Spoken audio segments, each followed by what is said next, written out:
बिस्मिल्लाहिर्रहमानिर्रहीम, अस्सलाम वालेकुम। Welcome to my YouTube channel. आप सब कैसे हो? उम्मीद है सब खैरियत से होंगे। आज मैं आप लोग के लिए लेके आई हूँ फ़िश कौरमे की रेसिपी। और जैसे कि सर्दियाँ आ गई तो सर्दियाँ फ़िश तकरीबन हर घर में खाई जाती है, लेकिन आप ये वाला कौरमा एक बार ट्राई करें, यकीन जाने उंगलियाँ तक चाट जाएंगे। तो चलते हैं रेसिपी की तरफ। तो इसके लिए हमने ये फ़िश लिया, चाहिए हमने बड़े साइज़ वाली लिए, क्योंकि सालन आप क्या बनाएं, ग्रेवी वाला बनाएं, कुछ भी बनाएं तो उसके लिए जो है ना कौरमा वगैरह फ़िश, तो उसके लिए थोड़े से बड़े साइज़ की ही फ़िश अच्छी रहती है, क्योंकि एक तो ये टूटती नहीं है और उसमें जो है ना कांटे कम होते हैं। तो बस ये हमारे पास 1.5 किलो फ़िश है। तो अभी हमने क्या करना है, इसमें हाफ़ टी स्पून हमने शामिल करा हुआ पिसी लाल मिर्च, और हाफ़ टी स्पून से ही कम थोड़ा हमने इसमें हल्दी पाउडर डाला है बस। अब इसमें शामिल करेंगे नमक। बस ये 3 चीज़ें लगा के ना, पहले इसको डाल के इसको अच्छा सा इसको लगा के हमने इसको थोड़ी बस 2-3 मिनट के लिए हमने इसको फ्राई करना है। इससे एक तो ये होगा कि जो सालन में हमारी बिल्कुल भी बिसान नहीं रहेगी। जो लोगों का अक्सर कर ये इशू होता है कि जो है ना स्मेल की वजह से फ़िश की नहीं खा पाते सालन या फ़िश फ्राई, लेकिन आप इस तरीके से बनाएंगे ना, यकीन जाने बिल्कुल भी नहीं फ़िश की स्मेल आएगी, बल्कि खाने में इतना मज़ेदार ये लगेगा ना कि जो ना खाता होगा वो भी खाएगा।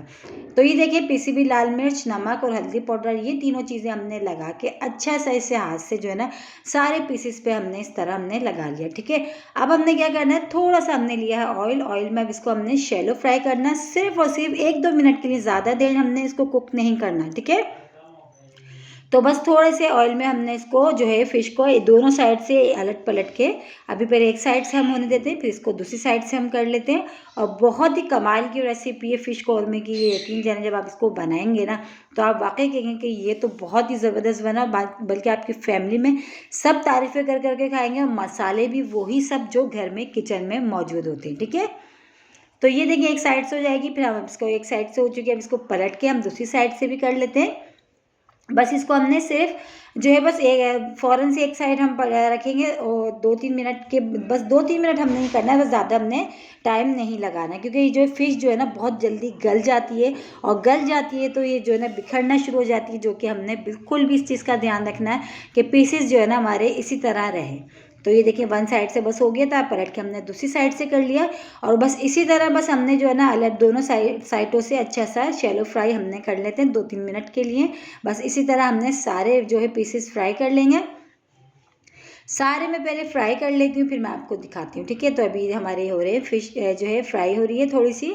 तो ये देखिए माशाल्लाह हमने सारे फ्राई कर लिए, और तकरीबन 1.5 किलो के करीब हमारे पास ये फ़िश है। तो अब इसकी ग्रेवी बनाते हैं। ग्रेवी बनाने के लिए सबसे पहले मैंने ऑयल लिया, कढ़ाई में ऑयल अच्छा सा गर्म हो जाएगा तो 2 बड़े साइज़ के प्याज, जो मैंने प्याज ज़्यादा लिए वो इसलिए क्योंकि हम बना रहे हैं फ़िश का कौरमा। ठीक है, तो बस 2 बड़े साइज़ की प्याज लिए, इसको अच्छा सा गोल्डन सा कलर आने तक हमने इसको फ्राई करना है। हल्का सा इसका जो है गोल्डन सा कलर आ जाएगा, हमने इसको इतनी देर फ्राई करना है। फ़िश की और भी रेसिपीज़ मेरे चैनल पे मौजूद हैं, अगर आपने अभी तक वो नहीं देखी तो आप लोग जाके ज़रूर देखिए, इंशाल्लाह ताला आप लोगों को वो भी रेसिपीज़ पसंद आएंगी।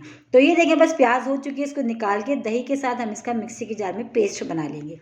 अब हमने क्या करना है, ये वही ऑयल है, उसमें हमने 3 तेज़पत्ता डाला है, थोड़ी सी लौंग, काली मिर्च, ज़ीरा, जो है दालचीनी, 1 बड़ी इलायची और 3 सब्ज़ी इलायची, ये डाल दिया ऑयल में। ये ऑयल में अच्छा सा हो गया, इसकी खुशबू सी आने लगी अच्छी सी।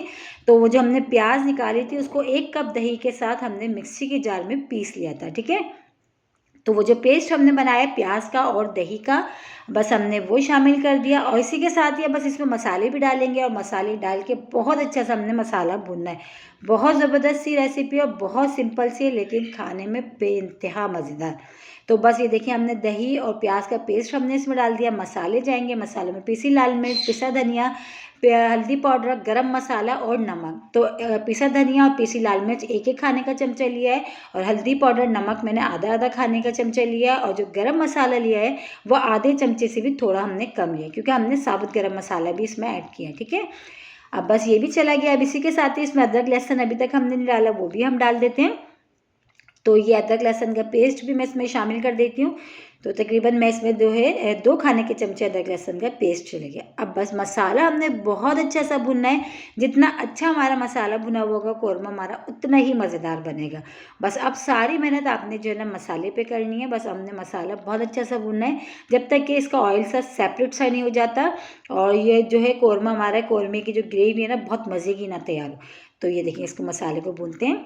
तो ये मसाले को भूनते हुए देखें टाइम हो चुका था, ऑयल देखें सेपरेट सा होना शुरू हो गया। अब इसमें जायफल जावित्री का पाउडर मैं इसमें शामिल करूँगी। इस मैंने पीस के रख लिया था, ये भी मैंने इसमें डाल दिया बस। और मसाला देखिए माशाल्लाह से हमारा बहुत ही अच्छा सा, और जायफल जावित्री डालने के बाद तो बहुत ही खुशबूदार सा रेडी हो गया। तो बस अब हमारा मसाला अच्छा सा ये देखिए भुन चुका, ऑयल भी इसका सेपरेट सा हो चुका है। बस मसाला आपने, मैं बार बार ये बात कह रही हूँ कि मसाला आपने बहुत अच्छा सा भुनना है। बस मसाले की भुनाई आपने बहुत अच्छी करनी है, बस कोई जल्दबाजी नहीं करनी है, बहुत आराम से आपने ये काम करना है। तो मसाला ये बहुत अच्छा सा देखिए माशाल्लाह सेपरेट सा हो गया ऑयल भी, और मसाला देखें कितना मज़े का जो है अच्छा सा भुन चुका है। ठीक है, बस अब मसाला बहुत अच्छा सा भुन चुका है। अब इसमें शामिल कर देंगे हम पानी। पानी इतना जितनी आपने ग्रेवी रखनी हो। तो ये जो प्याली थी मैं बस एक प्याली से, क्योंकि हम बना रहे हैं फ़िश का कोरमा तो ज़्यादा हमने इसकी ग्रेवी नहीं रखनी, तो 2 प्याली मैंने इसमें पानी डाल दिया। पानी डाल के इसको अच्छा सा पहले हम पकने देते हैं, खूब तेज़ आँच कर देते हैं। चूल्हा भी आप तेज़ कर दें, तेज़ आँच पर जो इसको अच्छा सा इसकी जो है ना ग्रेवी को पहले पकने देंगे। फिर हमने जो फ़िश फ्राई करके पहले से रखी है बस वो डालेंगे। देखा कितनी सिंपल सी रेसिपी है फ़िश कौरमे की, यकीन जाने, लेकिन बहुत ही कमाल के। जब आप इसको एक बार बनाएंगे ना तो आप तो हो जाएंगे इसके दीवाने, और आपकी फैमिली में यकीन जाने सब खुश होकर खाएंगे। तो बस ग्रेवी पकते हुए तकरीबन 10 मिनट हो चुके हैं। बहुत अच्छी से हमने ग्रेवी पकाई है ताकि पानी अलग और मसाला अलग, वो भागता हुआ बिल्कुल भी अच्छा नहीं लगता खाने में। तो बस ग्रेवी जब हमारी पक गई तो जो फ़िश हमने पहले से फ्राई करके रखी थी बस हमने ये डाल देना है। बस ये डाल के हमने दम वाली आंच पे 5 मिनट के लिए हमने इसको कुक करना है, क्योंकि हमने फ़िश को फ्राई भी करा हुआ है। तो वो तकरीबन वैसे ही जो है ना ऑलरेडी हमारी बहुत अच्छी सी जो है गली हुई है। तो बस अब जो है जो बाकी की अगर थोड़ी बहुत रह जाएगी तो 5 मिनट जो हम दम लगाएंगे, कवर करके इसको पकाएंगे, ये उसमें गल जाएगी। ज़्यादा देर हमने नहीं पकाना, वरना फ़िश जो है ना हमारी सारी बिखर जाएगी। वो दिखने में, खाने में तो क्या दिखने में भी अच्छी नहीं लगेगी। तो बस अब हमने जो है फ़िश को हमने डाल दिया, डाल के बस हल्का सा देखिए हमने इसको चमचे से हिलाया, बहुत ज़्यादा ज़ोर ज़ोर से आपने काम नहीं करना है। तो बस ये करके अब हम इसको कवर करके सिर्फ और सिर्फ 5 मिनट के लिए हमने पकाना है, और 5 मिनट के बाद बहुत ही मज़ेदार सा हमारा फ़िश कोरमा हो जाएगा रेडी। तो बस इसको कवर कर देते हैं। तो चले चेक कर लेते हैं, 5 मिनट हो चुका है और बहुत ही मज़ेदार खुशबूदार सा हमारा फ़िश का कोरमा हो गया है रेडी। और माशाल्लाह शक्ल देखें कितनी ज़बरदस्त सी आई है, और पीसेस भी माशाल्लाह ऐसे ही बरकरार है, बिल्कुल भी नहीं टूटे हैं। तो इसको डिश आउट कर लेते हैं। और इसी के साथ ही मेरे चैनल पे नए तो मेरे चैनल को लाइक करें, शेयर करें, सब्सक्राइब करें, कमेंट्स बॉक्स में ज़रूर बताइएगा कि आज की रेसिपी आप लोगों को कैसी लगी। और रेसिपी अच्छी लगी तो लाइक करना नहीं भूलिएगा। बहुत ही आसान सा, मज़ेदार सा, सर्दियों में बनाएं और इंजॉय करें। इंशाल्लाह ताला कल फिर हाजिर होंगी, जब तक के लिए अल्लाह हाफिज़।